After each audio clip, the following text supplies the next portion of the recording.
Okay, so the next speaker is Joel Lindegger. Joel is a PhD student at ETH Zurich, and he's been working on bioinformatics acceleration and algorithms during his master's thesis as well as PhD. He's going to present what he has finished in his master's thesis, which is going to build on Damla's talk. It's going to be what's wrong with GenASM and how we can really fix it. Also, Damla is of course involved in this work too. So now you'll hear what's better than GenASM.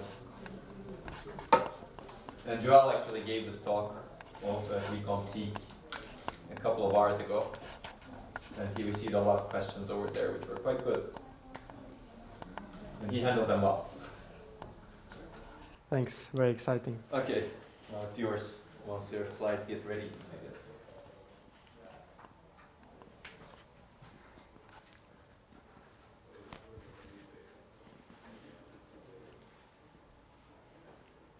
Is the microphone good? Projector battery, actually. This one I think you need. Okay, it's quite good. All right. I guess let me. Beautiful. All right, great. Thanks for the introduction, Onur. So hi everyone. Yeah, I'm Joel. I'm a second-year PhD student these days, and I'm presenting to our work Scrooge, a fast memory-frugal genomic sequence aligner for CPUs, GPUs, and ASICs. So it's sort of a high-level overview. Slides are also in the problem over here, apparently. But this Pairwise genomic sequence alignment, I guess Damla just introduced it. She introduced it in the context of read mapping. It of course occurs in other genomics workloads as well, including de novo assembly, and it's often a bottleneck in these pipelines. So GenASM, as you just saw, is a prior work, and it's doing this. It builds this dynamic programming table out of bit vectors, top down, and then it does some kind of traceback operation. And we want to work with GenASM in this work because it uses only bitwise operations, and those can be particularly efficient in hardware. Now, our goals in this work, on top of GenASM, is to build a practical and efficient implementation of the GenASM algorithm for multiple computing platforms, first. And second, we want to compete with state-of-the-art Pairwise sequence aligners like Edlib, KSW2, and BiWFA. To this end, we propose Scrooge, which includes 3 novel algorithmic improvements which address inefficiencies in the GenASM algorithm that we will identify shortly. And we want to have efficient open source implementation for CPUs and GPUs, which we provide in Scrooge. We observed that Scrooge consistently outperforms GenASM, such as by 2.1x on CPU, 5.9x on GPU, and if implemented as an ASIC, it has a 3.6x better area efficiency. We also observed that Scrooge consistently outperforms state-of-the-art CPU and GPU baselines, including KSW2, Edlib, and BiWFA. Okay. I guess we can go fairly quickly through the background. So this pairwise sequence alignment, I want to introduce it in a bit more detail than Damla just did. The reason is that we need to look at traceback later. So pairwise sequence alignment should compare a pair of strings while allowing edits, so substitutions, insertions, and deletions. Substitutions means individual characters get replaced. Insertions means one letter is missing in one of the strings. And the deletion is the opposite, it's just the other string that's missing the character. Now we want to report exactly how a pair of strings differs. So we represent it with something like this. So let's see. We want to represent this as a set of edit instructions. So how do you transform, for example, Safari into Salami? Well, you take 2 characters exactly like they were, 2 equals. You substitute one character, 1x. You make another character equal, and you substitute another one, and so on. And then an insertion you would report like this. You have 2 equal characters, then 1 I on insertion, and so on. Deletion is a D. We call this a cigar string, and that's the main output from sequence alignment that we're interested in. Typically, we compute this with arithmetic dynamic programming, which takes 3 neighbor nodes, fills a dynamic programming table of numbers using arithmetic operations. And that's how many well-known algorithms like Needleman-Wunsch, Smith-Waterman, or Wavefront work. And as Damla showed, the key differences in GenASM is that it uses these bitwise operations to build a table of bit vectors instead. And the bitwise operations are particularly interesting because they can be particularly efficient in hardware. This can be bitwise ANDs, bitwise ORs, and so on. Okay. Now here we're getting to the extra introduction, let's say, on top of Damla's talk, I think. So what's really important for Scrooge is exactly how this table is used afterwards. So after the table is built by actually the forward computation, which is called GenASM DC, we look in the leftmost column of the table for the topmost 0. So this is marked pink in this table, and that indicates the edit distance. So the first 0 is in the second row, which stands for 1 edit distance. And from there, we start traceback to obtain the cigar string. Traceback tries to reverse engineer where that 0 came from. So through which bitwise operations that 0 was propagated from the beginning somewhere in the top right. That's how we obtain the cigar string. Okay, so that was my extended introduction on the GenASM algorithm. Now, the GenASM algorithm was already very efficiently implemented as an accelerator in Damla's work.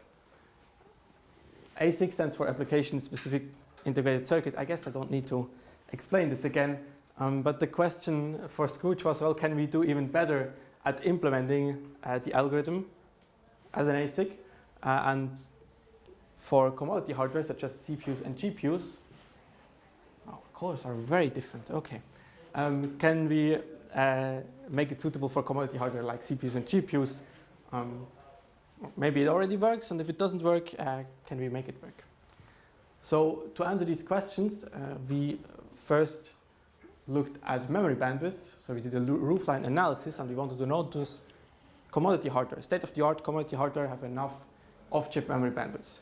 So we got from the data sheet of a state-of-the-art CPU and a state-of-the-art GPU, we got their off-chip memory bandwidths and compute throughputs, and then we calculated the operational intensity of the GenASM algorithm. So the y-axis is throughput, higher is better. The x-axis is operational intensity. And ideally, we'd always like to have our algorithms operate up here. So at the intersection point between the algorithm and the peak compute throughput of the respective hardware. Now, what the roofline model shows us is that in reality, we can at best operate at the intersection point between the operational intensity and the memory bandwidth, the off-chip memory bandwidth in this case. And as you can see here, there's a large gap between the desired and the actual operating point. So this translates to lost performance. And the lost performance comes from limited off-chip memory bandwidth. So that's the first inefficiency we observe in GenASM if we were to implement it in commodity hardware. It simply has too much data movement. Second, we analyze the memory footprint of GenASM. The idea here is that if there's enough on-chip memory in commodity hardware, maybe the off-chip bandwidth is not such an issue, because the on-chip memory of commodity hardware has really high bandwidth, much higher than off-chip. So if we can fit everything in on-chip memory, then the earlier point is maybe not so bad. So we took from the numbers from the data sheet of these two state-of-the-art CPU and GPU architectures, and we calculated the memory footprint of GenASM. As you can already see, the L1 cache of the CPU already cannot fit the memory footprint of GenASM. And in the GPU case, this works barely. It fits barely one instance of the GenASM algorithm per core. But as soon as we start to introduce simultaneous multi-threading, it's called hyper-threading in Intel terminology, the picture changes. So using multi-threading or simultaneous multi-threading or hyper-threading means you want to have multiple threads per hardware core. So the hardware can alternate between executing the threads and fully use all the compute resources in that core.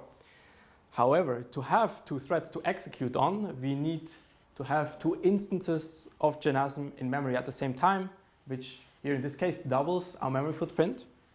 And on the GPU, the picture looks much worse because GPUs really are intended to have much more intense simultaneous multi-threading with many instances and many threads per core. This could be, for example, 3, 4, 5, 6 instances in memory at the same time per core, and then the GPU on-chip memory also is nowhere near sufficient. So that's the second inefficiency in GenASM that you observe. It has a large memory footprint, and it's especially bad when there are multiple instances in memory due to simultaneous multi-threading.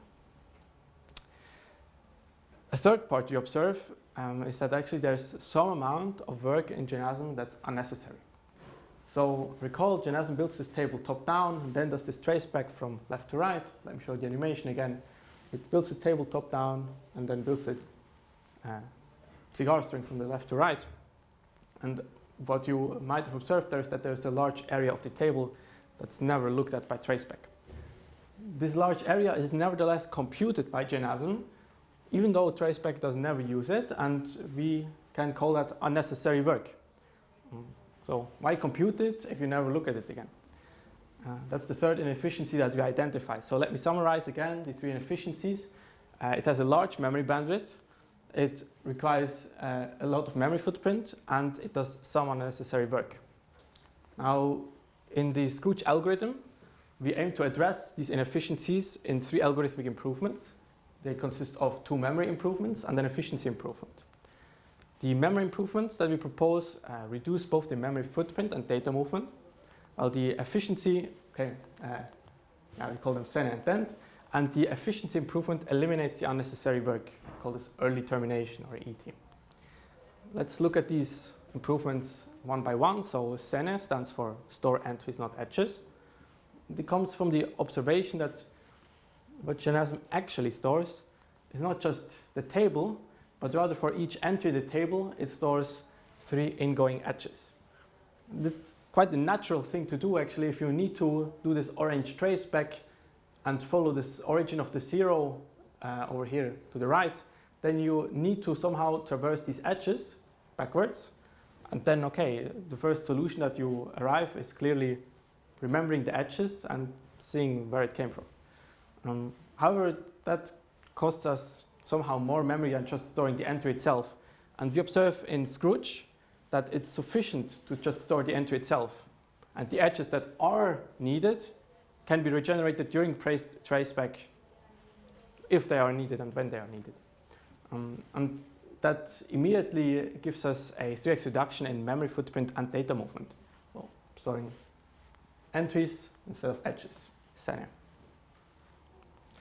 The second optimization we propose is called dent. So dent stands for discard entries not used by traceback. And it comes from the observation that traceback is confined to a small area of the DP table. That's due to GenASM's windowing heuristic that Damla introduced earlier. So in particular, it means that a large part of the DP table, although it does need to be computed due to data dependencies, it does not need to be stored because traceback does not reach it later. So by simply discarding these bits after the data dependencies are resolved, leads to a 4x reduction in memory footprint and data movement. Okay, so those were our memory improvements. Now for the efficiency improvement, we propose early termination. The early termination, simply the insight that we can check for that 0 in the leftmost column, here marked in purple, in real time. So as soon as we find that 0 in the leftmost column, that will indicate the edit distance and start traceback, we stop populating the table and we start traceback from right there. Recall again that traceback cannot reach anything below that 0, any row that's lower than the edit distance. So it's entirely fine to just wait for that 0 to show up over there and stop immediately. Since the unnecessary work was that we had computed this area below here, we just eliminated all of it.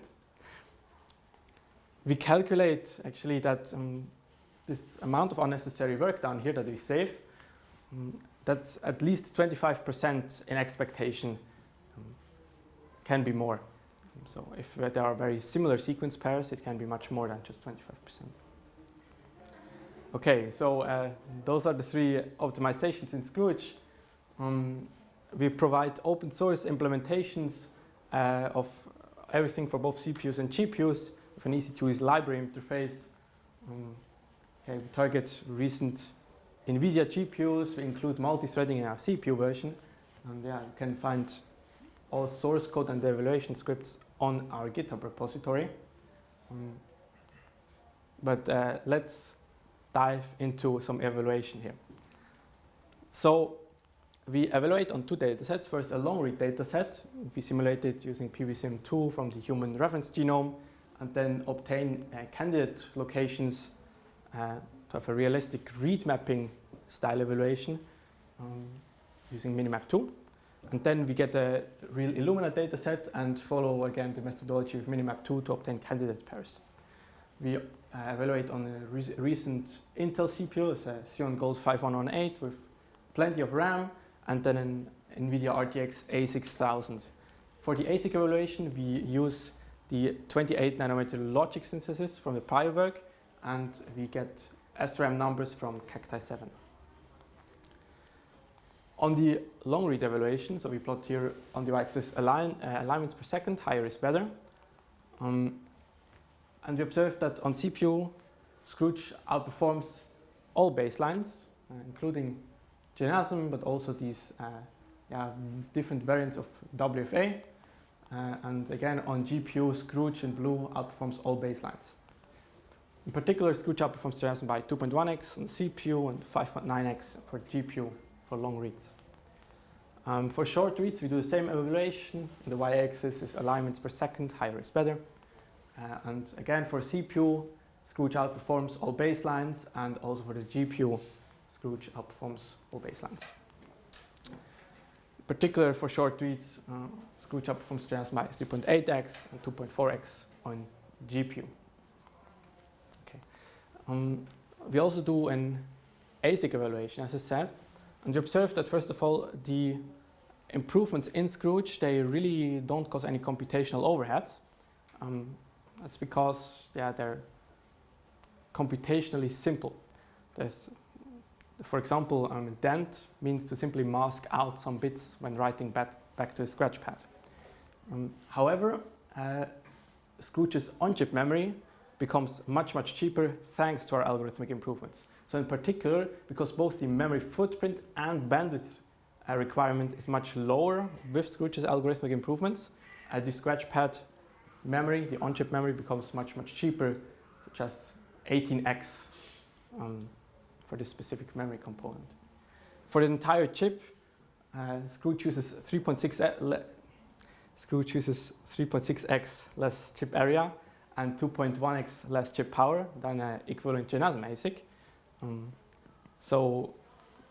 We do much more in-depth evaluation in our paper, including throughput sensitivity of each algorithmic improvement, thread scaling results, rigorous accuracy analysis, more sensitivity analysis for the windowing parameters on throughput and accuracy, and then a breakdown of the exact ASIC components that we improve.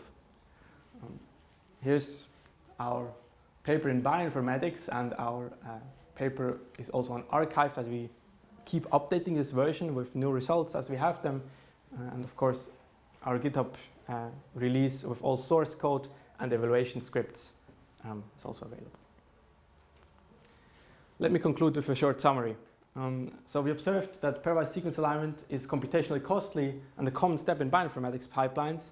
GenASM is a promising candidate to address this issue.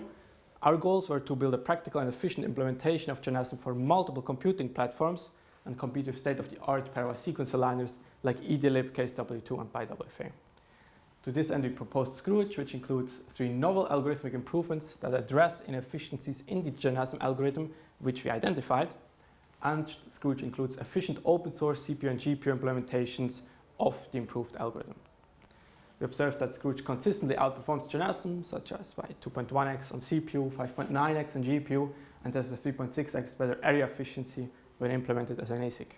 Finally, Scrooge consistently outperforms state-of-the-art CPU and GPU baselines, including KSW2, Edlib, and BiWFA. We conclude that Scrooge efficiently and effectively accelerates pairwise sequence alignment using multiple computing platforms. So with that, I thank you for your attention, and I'm happy to take any questions.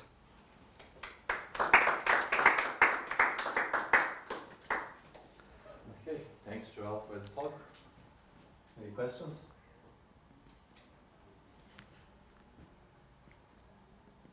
No questions? Donna must have some questions. Yeah, I have a question. There you go. So, this is, as you mentioned, based on GenASM, but do you think, besides, so there's one implementation here we got inspired in Cgram, but can we do the other way? Do you think what else we can do on top of Scrooge to make it efficient for the new problem of graph alignment, for example? Great question, yeah. So I think both early termination and dent will also be to some extent applicable to graph alignment. It becomes a bit more challenging to adapt them to graph alignment, I think, because of all the irregularity that happens during traceback over there. But for sure, these ones will be adaptable, at least, to graph alignment. But I think it's a good discussion of brainstorming topic. Like, because what you did in Scrooge is find especially the memory issues on the GenASM side and like make it much better.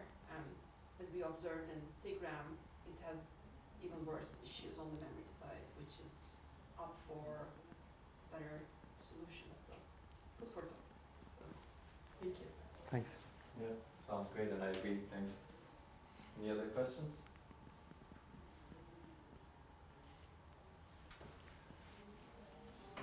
Maybe I'll ask a question related to WFA and BiWFA. Please. Why does this perform so much better than, let's say, all of those WFA variants? First of all, we observed that WFA performs very, very well when sequence pairs are similar. In fact, one version of WFA can almost reach Scrooge's throughput when they get short reads with low divergence. But the picture looks quite different when we have a dataset with a bit more divergence in the sequence pairs. And in that case, all WFA variants start to struggle. So I think, first of all, Scrooge and GenASM handle highly divergent, or at least datasets where a part of the sequences are highly divergent very well. And then second, Scrooge benefits from the windowing approach in GenASM, which makes everything very efficient. We have predictable sizes of dynamic programming tables, which should give us efficient implementations through and through. So this divergent, this lack of good performance when you have divergent input sets, was this known when WFA was developed? This is fundamental to how WFA works?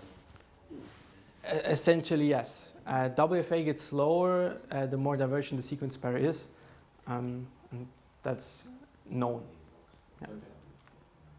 Okay. More brainstorming. But maybe also the functionality or the goal of these tools different, right? So you have a bit more relaxation in terms of the function that you need to perform in Scrooge compared to these. That's true. I mean, so one thing in particular is that Scrooge, of course, works over edit distance. We evaluated against BiWFA edit distance, so that is also an edit distance formulation of WFA.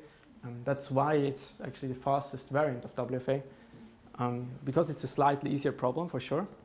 And then, of course, the other key difference is that WFA does guarantee exact results, while Scrooge does not give optimality guarantees, although we show that in practice it gives, in over 99% of cases, it gives the exact alignment, optimal alignment result.